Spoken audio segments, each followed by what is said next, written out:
Ayan, magandang umaga pong muli. Nandito pa rin po tayo sa Barangay Kapitolyo at may inauguration po dito ng bagong drainage system sa RCCP Drainage along East Capitol Drive dito po sa Santa Rosa Street, Barangay Kapitolyo.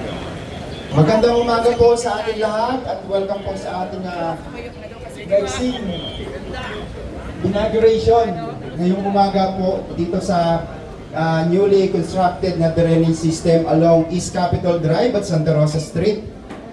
Bilang panimula, tayo po'y magsitayong lahat para po sa panalangin na pangungunahan po ni Ma'am Beron Villanueva.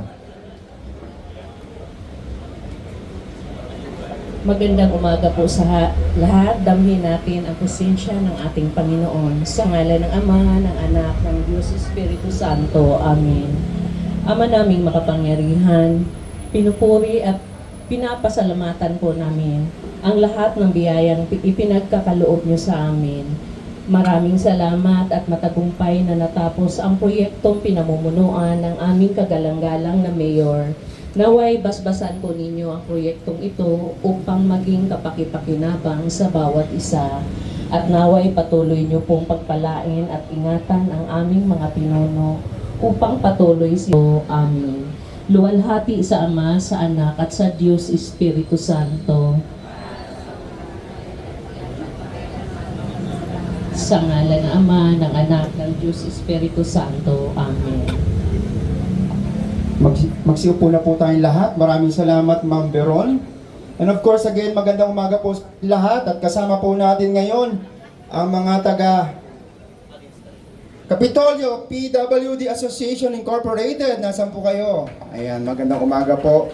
And of course, kasama rin po natin ang mga taga Islang Bato, San Lorenzo. At syempre, nandito, nakita ko kaninang maaga to mga Kapitolyo Zumba Group Part 5. Ayan, magandang umaga po. And of course, kasama rin po natin ang ating senior citizen of Kapitolyo Incorporation. And siyempre, kasama rin po natin ang ating mga taga-Barangay Kapitolyo staff and Barangay Council. Magandang umaga po sa ating lahat. Sa pagpapatuloy po ng ating programa, tawagan na po natin, bigay ng mensahe inyong kapitan, Cap Alex Torres. Good morning po. Good morning, Mayor, Vice, Kong, mga konsehal, ay mga agawad. Good morning. Today, we celebrate the inauguration of itong sidewalk and drainage natin dito sa Kapitolyo for a more orderly, clean, and safe barangay. In line with this, actually, on a much bigger platform, gusto ko na rin hong sabihin na ginagawa na rin ho natin ang ating Kapitolyo Parking Ordinance.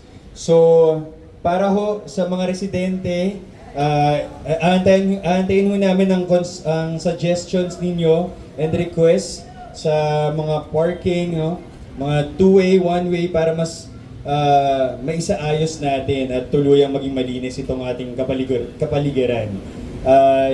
Yun lamang ho. Maraming salamat. In behalf of our Kapitolyo residents, we would like to thank the City Council for efficient use of public funds and the engineering department as well. Thank you. Maraming salamat. Palakpak po natin, Cap Alex Torres. At siyempre, tuloy-tuloy na po tayo sa pagbibigay ng mensahe. Tawagin na po natin ating Congressman Roman Romulo. Kay Cap Alex, kay Sir Bert, na aking neighbor dati nung office ko ay nandito pa sa Kapitolyo. Sa lahat ng ating mga kagawad, konsehal na kasama, barangay staff, sa senior citizens, Zumba Group, Islang Bato, Kapitolyo PW Association, Abana, ngayon nakita na po natin na iayos na yung ating mga sidewalks. Pang ilan na rin po ditong inauguration, talagang dapat pangalagaan lang po. Siguraduhin po natin yung mga drainage ay hindi na pupuntahan ng mga kung ano-anong mga oil at kung ano para maayos siya pang matagalan. Muli po, congratulations po sa ating lahat. Mabuhay po ang lungsod ng Pasig. Maraming salamat po, Congressman Roman Romulo. At siyempre, tuloy-tuloy po tayo sa pagbigay ng mensahe. Tawagin na po natin ang ating Vice Mayor, Todo Jaworski. So magandang umaga po, Mayor Vico Soto, Congressman Roman Romulo, sa ating kapitan, Alex Torres, kay Tito Bert. Good morning po sa inyo, sa ating mga kagawad na nandito ngayon. And of course, sa mga iba't ibang sektor na nandito, full force. Mula po sa PWD, sa ating mga senior citizens, at syempre sa Zumba Group, na talaga naman ever supportive and present tuwing nandito po kami. Itong araw na Tai Chi. Bakit Tai Chi din? Tai Chi. Umabol ng Tai Chi. Okay. Tita, turuan niyo ako mag-Tai Chi para... Pero ako po'y, again, magpapaalala sa ating mga kababayan, itong araw na ito ay isang special na araw dahil meron po tayong inauguran na proyekto ng ating pamahalaan. Konting habilin lang po, sana pangalagaan po natin ito sa pamamagitan ng pag-aalaga ng ating kapaligiran. Itapon po natin yung basura sa tamang lugar. Katulad po ng sinasabi ko noon pa, lahat po ng paraan ginagawa ho natin para maayos o maibsan yung pagbabaha dito sa ating lungsod. Nag-invest po ang inyong city government ng isang flood control master plan, drainage master plan for the whole city. Hindi po natin kayang tapusin sa isang taon ito, pero dahan-dahan po namin ginagawa para in the next few years talagang mawala na 100% yung pagbabaha sa ating lungsod. Pero kahit anong improvement po namin ang gawin sa ating mga drainage facilities, kung hindi po natin itatapon yung basura natin sa tamang lugar, magbabarat po ang ating mga kanal. So again, we ask for the cooperation ng ating mga kababayan na itong Pasig ay atin, hindi po sa mga opisyalis ninyo, ito po ay inyo din. Mahalin po natin ito, huwag po natin iaasa lahat sa ating barangay. Sa laki ng Barangay Kapitolyo, ilan lang ka pang empleyado ng barangay? 115. Ilan libo po ang presidente ng Barangay Kapitolyo. Hindi po kaya pangalagaan ng 115 ng barangay personnel ang inyong mahal na barangay. So huwag po natin iasa lahat sa ating pamahalaan. Tayo mismo maging parte ng solusyon at maging bahagi ng pagkilos para gumanda ang ating lungsod. Muli po, congratulations sa inyo. Magandang umaga po sa inyo. Maraming salamat po, Vice Mayor. At siyempre, pakinggan na po natin ang pagbati at mensahe ng ating punong lungsod, Mayor Vico Soto. Upo lang po kayo. Magandang umaga sa ating lahat. Makahanginin to. Magandang umaga, Barangay Kapitolyo. Kamusta po ang mga residente ng Kapitolyo? Balita ko, 4:30 AM, nandito na daw po kayo. Siyempre ang ating pagbati din at pasasalamat kay Congressman Roman, Vice Mayor Dodot, si Councilor Simon, nandito rin, new look si Councilor Simon. At siyempre ang ating barangay council, barangay staff sa pangunguna ni Cap Alex. Pero babatiin ko rin po yung tatay ni Cap Alex na dito ko sa Santa Rosa Street nakilala, kung naalala niyo po. Sir Bert, Tito Bert, maganda nandyan sa gilid, yung mga empleyado na napadaan lang, sa mga nasa upper box. Kita ko kanina may mga nakatayo dun sa upper box eh. At sa lahat pa po ng mga ibang kasama natin ngayong umaga. Muli po, good morning. Opo, maraming salamat sa pagpunta. Alam po, medyo mainit. Buti may payong po kayo. At kaya iiksian ko na lang din po mensahe dahil na ba kayong mga nakatayo sa likod ay medyo naiinitan. Alam niyo naman po kung bakit tayo nandito para sa inauguration ng ating tawag dito, drainage system. And paano na lang, paurong na lang ng sa kanila mo na lang itapat para kawawa naman yung mga seniors natin. Ayan. So ito po yung inauguration ng ating drainage system, RCCP drainage line system po ito. At syempre pag ginagawa yung drainage, ini-improve na rin natin kasabay nito ang ating mga sidewalk o mga lalakaran po natin. Ito po ay higit sa lahat para sa ating mga senior citizens. Meron po ba tayong senior citizen dito? Yeah! Nagulat ako ng konti lang naman sa halos lahat pala ng kasama natin ngayon, senior. Ganun po ba? May Zumba po kayo? Nakakatuwa dito sa Kapitolyo, no? May nagjo-zumba, may nagta-tai chi, tapos may nagba-basketball pa ng mga senior citizens. Ito po, para sa kaalaman po ng lahat, alam niyo naman po, tuwing meron po tayong meron tayong mga inauguration, talagang kinakwento ko po kung ano po yung project. Para alam po ninyo, baka nakita nyo lang kasi may construction, nakita nyo may sidewalk, pero ano po ba talaga ang kasama dito. Hindi naman po ito yung sobrang laking project, worth 2.2 million pesos. Napagawa po natin ay more than 200 linear meters. Sa halagang 2.2 million lamang napagawa po natin 232 linear meters sa pangunan ng ating engineering department. Kasama na po doon yung RCCP, kasama na po yung mga improvement na nakikita po ninyo. So ito po, along East Capitol Drive at Santa Rosa Street dito sa ating barangay. Kwento ko na lang din po, mga susunod po natin proyekto. Ito, inabot po sa akin ng engineering, ang horizontal po natin sa engineering.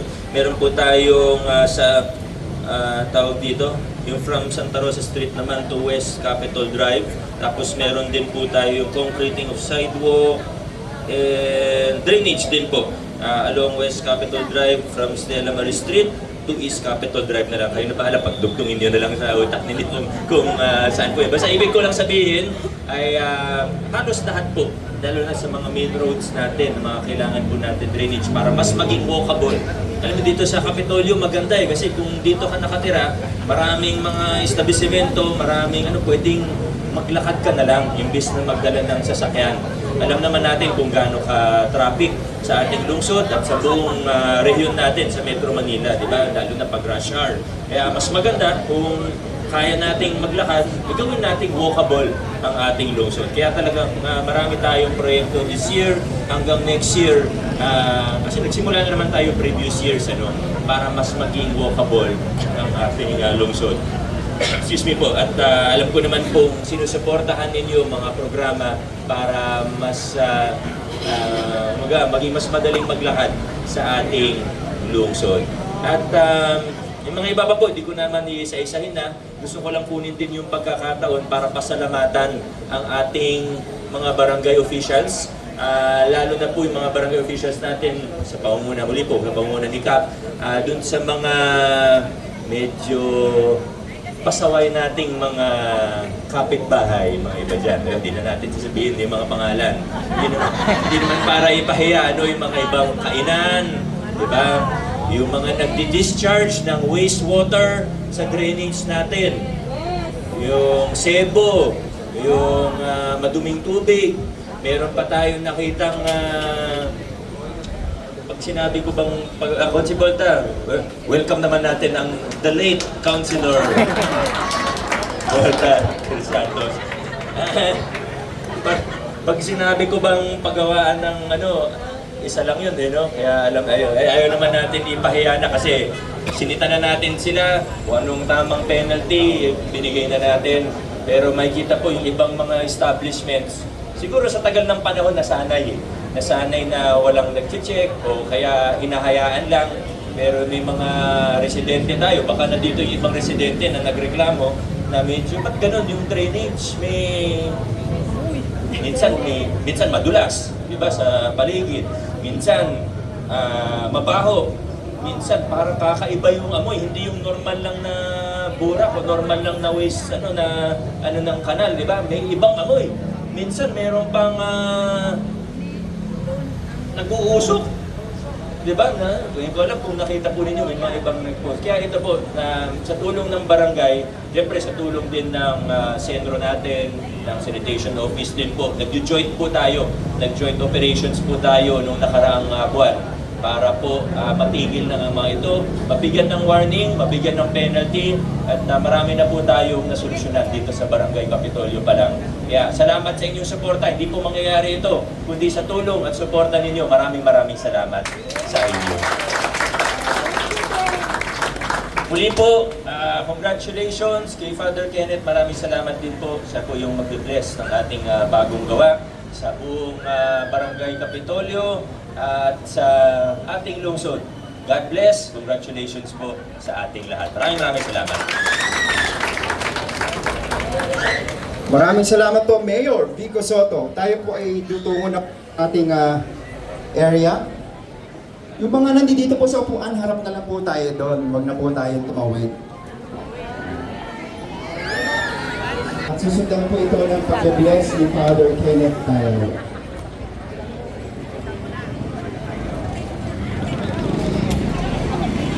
Naniya po ang ating parang officials and city officials.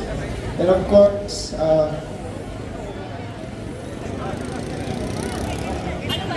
Rob?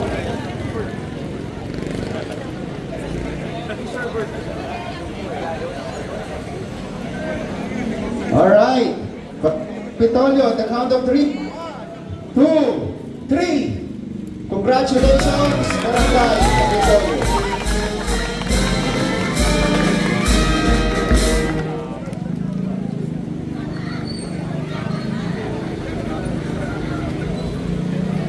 Basbasan ang sidewalk at drainage na ito. Sa ngalan ng Ama at ng Anak at ng Espiritu Santo. Amen. Si Kristo na anak ng Diyos ay dumating sa daigdig upang kanyang lipunin ang mga nagkawatak-watak ng mga anak ng Diyos. Anumang daan na naghahatid sa mga tao para magkatipon-tipon ay pawang ayon sa layunin ng Diyos. Pinaghahangat pag-isahin ang mga pinagdalayo na magkakahiwalay na buo. Kanina manalangin sa Panginoon upang kanyang basbasan ang sidewalk at drainage nito. Sumainyo ang Panginoon. Ang mabuting balita ng Panginoon ayon kay San Juan. Sinabi ni Jesus sa kanyang mga alagad, "Ako ang daan, ang katotohanan at ang buhay. Walang makapupunta sa Ama kung hindi sa pamamagitan ko. Kung ako'y kilala ninyo, kilala na rin ninyo ang aking Ama. Mula ngayon ay kilala ninyo siya at inyong nakita." Ang mabuting balita ng Panginoon. Purihin ka namin ang Panginoon sa Kristo. Manalangin tayo. Ama naming makapangyarihan, ikaw ay kapiling namin lahat upang itaguyod ang nagtitiwala sa iyong piling, sa iyong pagpapala, pangunahan mo ang mga daraan dito at samahan mo sa paglalakbay upang sa iyong tulong makamtan nila ang kanang inaasam at maluwalhating mga rating sa pangungkulan sa pamamagitan ni Yesu Cristo kasama ng Espiritu Santo magpasawalang hanggan. Ama namin, sumasalangit ka sa matiman. Pasaanin ang kahit ng sumbong na loob mo dito sa lupa para ng salamat. Bigyan ko kami ngayon ang aming kakain araw-araw at patawarin kami sa ating kasalanan. Patawa kami sa mga kasala sa amin. Huwag mo kami may pinisipasyon at ikaw kami sa nasa.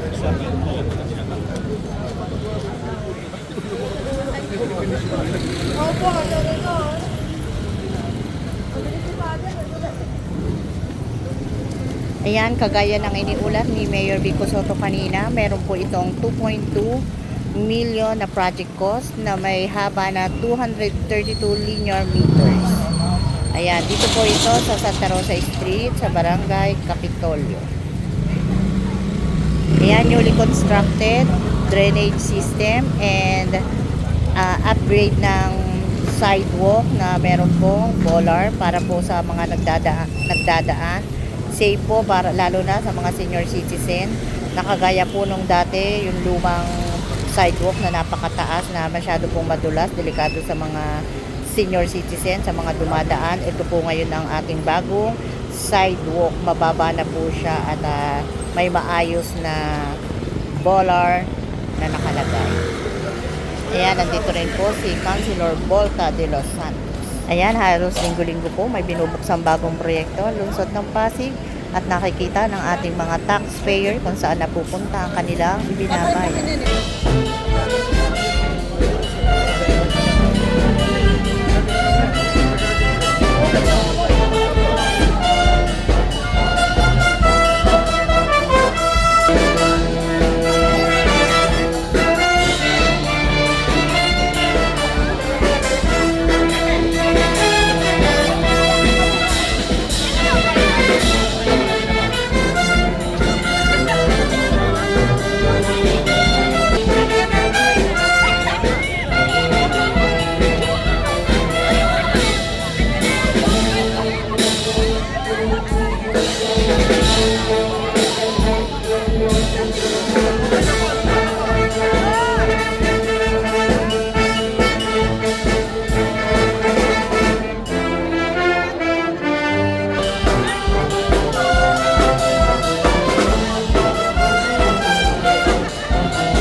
Muli po maraming salamat po sa Barangay Kapitolyo Staff and Council, sa ating pong Senior Citizen of Kapitolyo Incorporation, Kapitolyo Zumba Group, Islang Bato, San Lorenzo, Kapitolyo PWD Association Incorporated, and Officer Abana Neighborhood. Again, maraming salamat po and congratulations Barangay Kapitolyo.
Ayan, congratulations po sa Barangay Kapitolyo kay Kapitan Alex Torres at sa Barangay Council. Hanggang dito lang po muna ang ating vlogs. Maraming salamat po sa panonood. At para po sa bago pa lang sa ating channel, welcome po ang lahat. And please like and share, comment down below. And please subscribe para lagi po kayong updated sa pagganap sa susunod na klase. Ingat po.